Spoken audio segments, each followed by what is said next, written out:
Mr. Harrison docked Violet 100 points for her blatant disrespect of werewolves. Violet wasn't even fazed.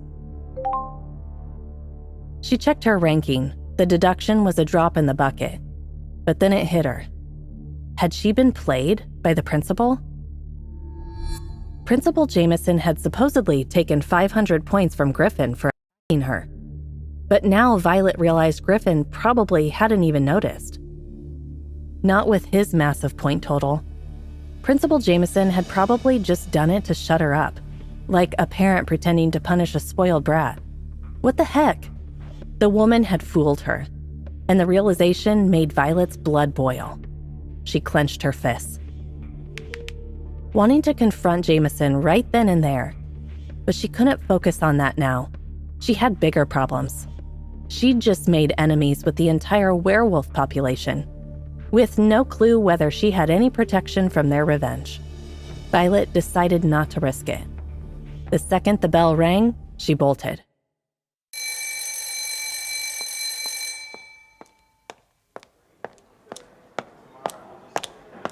She didn't stop for anything or anyone, just focused on putting as much space as possible between herself and potential werewolf wrath.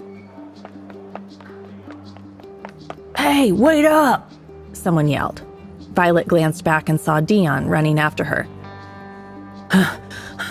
"Hey," Dion said, breathing hard as he caught up. "Hey," Violet replied, just as Alice popped up beside her. Seriously, this girl wouldn't give her a second of peace. Dion turned to Violet. "I wanted to thank you for back there, sticking up for me. Though, you might want to dial back the sarcasm a bit. Werewolves are sensitive about their heritage." "Whoa, hold on," Violet shot back. "I didn't do that for you. Your situation might have kicked things off, but that had it coming. Besides," she added, dripping with sarcasm, "werewolves can dish it out, but they can't take it.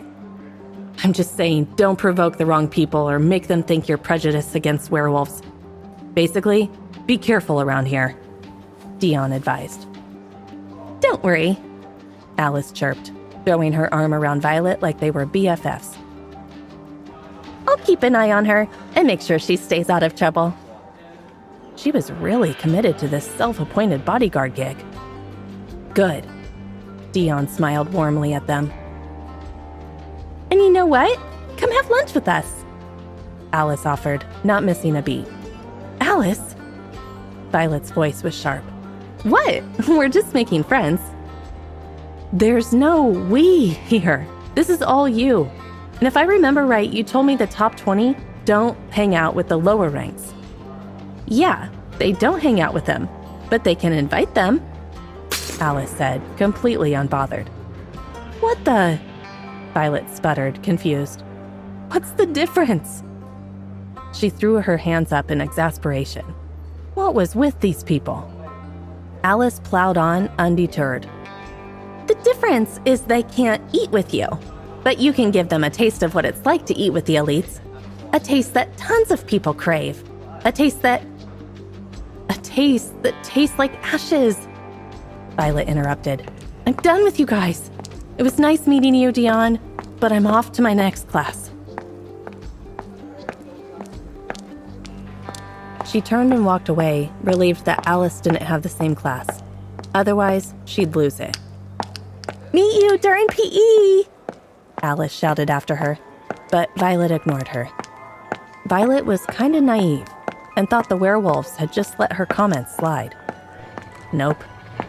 As she walked through the halls to her next class, every werewolf she passed gave her low growls and dirty looks. Their eyes were full of menace, and it hit Violet that news had spread like wildfire. It felt like walking through a minefield, all those glares and growls reminding her that these guys were predators. It made the hair on her arms stand up. Even with all the hostility, nobody did anything. There was no physical confrontation, no open challenge, a line they wouldn't cross. Violet liked to think she had some kind of immunity, and not that some alpha was protecting her. Thinking about that, Violet finally found her advanced biology classroom and went inside. The room was buzzing with chatter as students talked with their friends. Only a few people even noticed her, and they didn't pay her much attention. It felt great not to be stared at like she was from another planet. The students here were serious about their studies. The seats were filling up fast. Violet spotted an empty one near a window and hurried over to grab it before anyone else could. Little did she know, nobody ever sat there. Violet wasn't alone, though. A student was already sitting next to her, his head down on the desk, right by the window. He must be a werewolf, Violet thought. She noticed his ears twitch when she sat down. Then he lifted his head. Violet forgot how to breathe. It was him, Alaric, the Cardinal Alpha of the North. The same Alpha she'd met in the infirmary when she'd gotten patched up. The one with the lightning powers. Violet couldn't look away, totally captivated by his electric blue eyes. She could almost see lightning dancing in their wild, powerful, and untamed eyes. Even the air around them seemed to crackle with energy. She'd never felt an intense attraction to anyone before, which is probably why it stung so much when Alaric narrowed his eyes and broke their gaze. Without a word, he turned toward the window and went back to sleep.